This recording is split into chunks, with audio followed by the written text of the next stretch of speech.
The Discipline of Reflection and Balance by Kristen R. Herring for EDLD 5673 Instructional Leadership Internship under Dr. Kimberly Wilkerson. Surviving as a PLC leader, reflection and balance. Leaders must thoughtfully choose to engage in and disengage in high energy activities, and this is done when we fully engage on the job, but also rest and relax when we're not on the job. If we don't do this, negativity will occur towards work, our colleagues, and our family.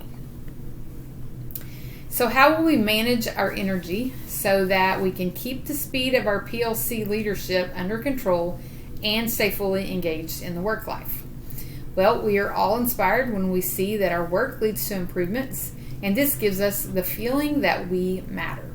This increases our desire to expend more energy and increase our speed. Leaders must evaluate and plan for the impact of high speed on energy and attitude, and we have to learn to manage our energy expenditure to prevent a low energy slide. Good energy management helps leaders to stay engaged in the leadership professional learning communities, but it requires intentionality in order to pursue a well-ordered life. Refusing the urge to multitask is very important. It's necessary that we focus on what is most important at the time with no intrusions. Do you feel like you are always trying to hurry to get the job done? Do you have time for meaningful relationships? Is your workload overwhelming? Are you constantly worried about how we will get everything done, such as observations, walkthroughs, team meetings, preparing for and attending district meetings, submitting reports, attending games or events, preparing for leadership meetings? The list goes on and on. We also have to find time for our family. So it's important that we consider multitasking or not multitasking. Many people think that multitasking will lead to balancing tasks. It causes leaders actually to become very shallow and ineffective in their leadership role. Multitasking causes people to not be able to identify the most important information, and it causes us to compartmentalize the information, and then we can't find it when we need it. So we should create a list and prioritize the most important things to the least important things to get things done. It's key that we remember you might have a speed problem and you're leading without balance if you're constantly having to multitask or feeling like you need to. So think before using technology. If you're like me, you have two of these, and I also have two computers that I carry around. It's important that we think before we use what we have. We carry our technology everywhere we go, and it can be an energy booster or an energy reducer. So it's important we set boundaries for ourselves personally and with our PLC team. Technology does bring efficiency, but it can become a distraction and cause our leadership to suffer.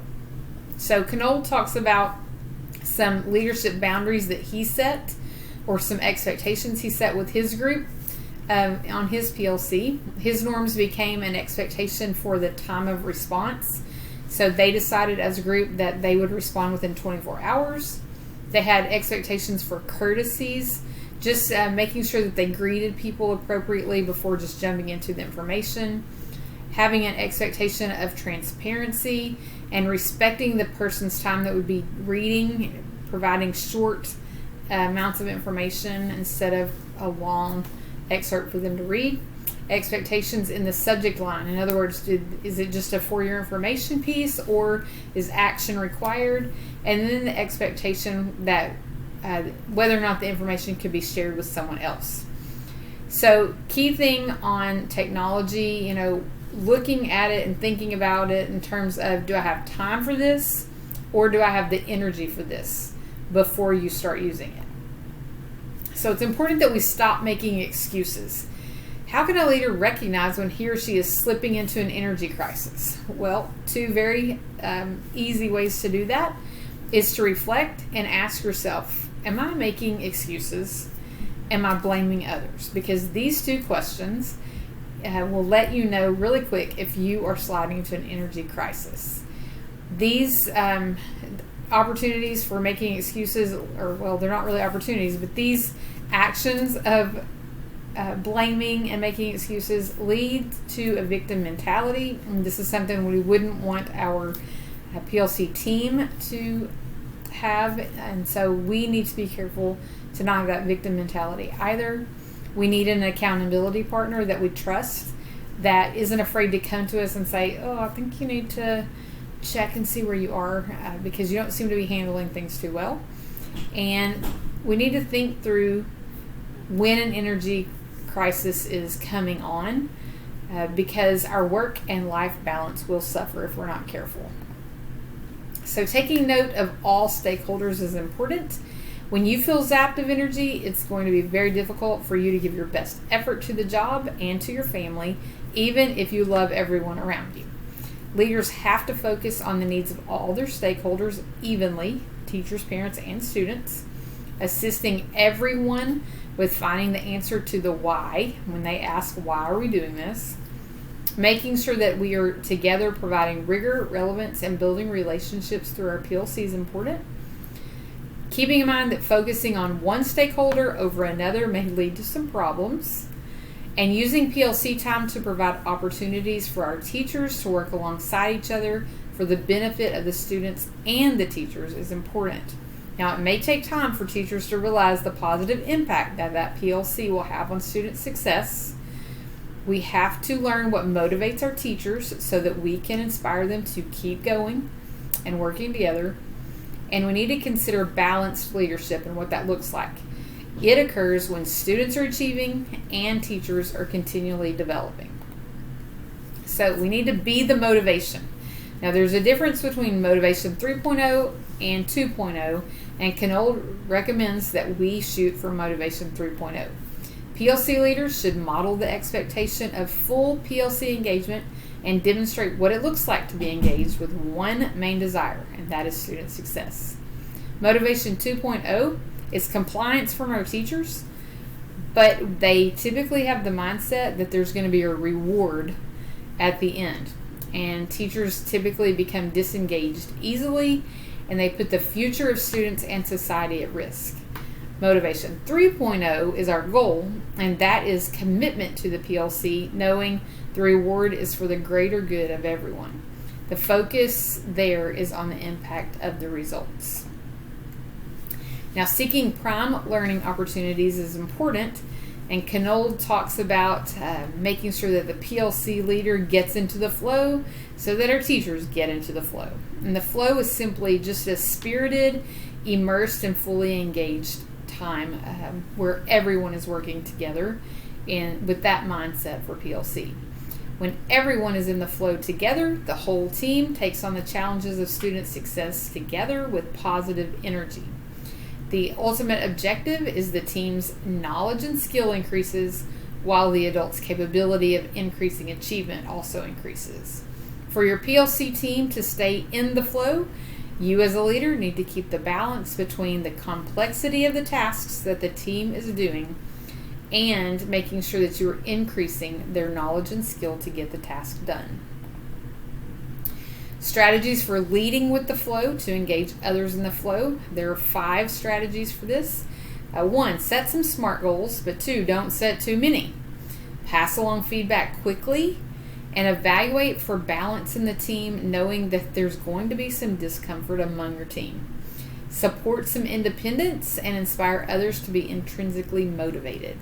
So 3 key things: monitor and manage your leadership. Make sure that there's no evidence that you are bored or totally stressed. Plan for time for disengagement, and lead with reflection and balance at work and home so that everyone else knows the importance of reflection and balance as well. PLC leaders must engage and reflect. So there are 4 quadrants that Knoll talks about as far as our energy. Quadrant 1 is high positive energy, fully engaged at work. This is the expectation that our staff has for us. Motivation 3.0 is occurring, and too much time here in Quadrant 1 will lead to Quadrant 3 and 4. So we want to practice strategic disengagement, which leads us to quadrant 2, low positive energy. And this is where every leader needs to be some parts of their day because it allows for leaders to get into the flow. Quadrant 3, high negative energy. This occurs when negativity is impacting all the members of the team, and it prevents a team from getting into the flow.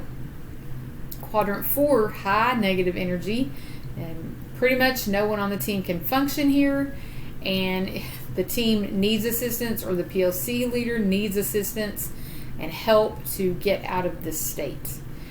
Balance emotional and physical energy is important, and that can be done when we monitor and manage fear, anger, impatience, defensiveness, resentment, and exhaustion. It's likely that we will have all or any of those at times.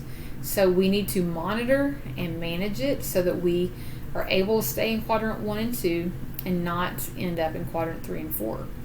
So how can we evaluate for quadrant 3 and 4? Well, if we recognize these symptoms, we need to begin to find balance and reflect. If we start to notice that we are constantly saying, oh, there's not enough time in the day, we're hurriedly trying to finish people's sentences to move along, we always have an I'm too busy attitude when we answer the phone or people walk into our office, we're running late continually or feeling tired. If we forget important events, we start to feel tension in our neck muscles and back, or we complain about the business. We can recognize that we are having engagement and reflection problems here. All right, so living a balanced life. This involves external balance and internal balance. So we'll begin with the external balance.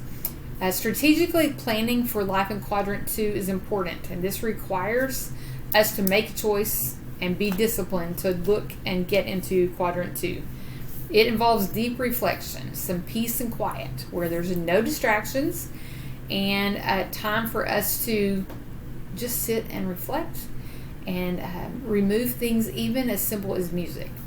It may be uncomfortable at first. Some PLC leaders thrive when they're successfully completing tasks, but they lack reflection and disengagement, which can lead to ineffectiveness. Intentionally scheduling reflection time is important. Give it a name. Put it on your schedule. Give it a name and protect that time. Some questions to think about when you're reflecting. How am I doing? What did I forget to notice today? What do I need to focus on? What are my priorities? Am I spending quality time with my family? What did I learn today? How should I have responded to this situation? Does everyone feel respected and appreciated? Am I listening to others? Who's out of the flow in my group? Sometimes we need to find internal balance as well. We need to examine what's going on internally for us and for the people that we lead. We need to ask, are we leading with self-gratification in mind? Are our team members all about seeking self-gratification? Are we all working together for the common good of others? The PLC leader's main role is to equip, direct, motivate, and respond to the needs of our whole team. And it's important that we model engagement with the expectation that everyone will become fully engaged with the internal desire to make a difference in the lives of others. So the two questions that I came up with for us to ponder: how can external and internal balance positively impact the lives of the PLC leader, teachers, and students? And how can spending time in quadrant 2 lead to a PLC leader's ability to have a prolonged stay in quadrant 1?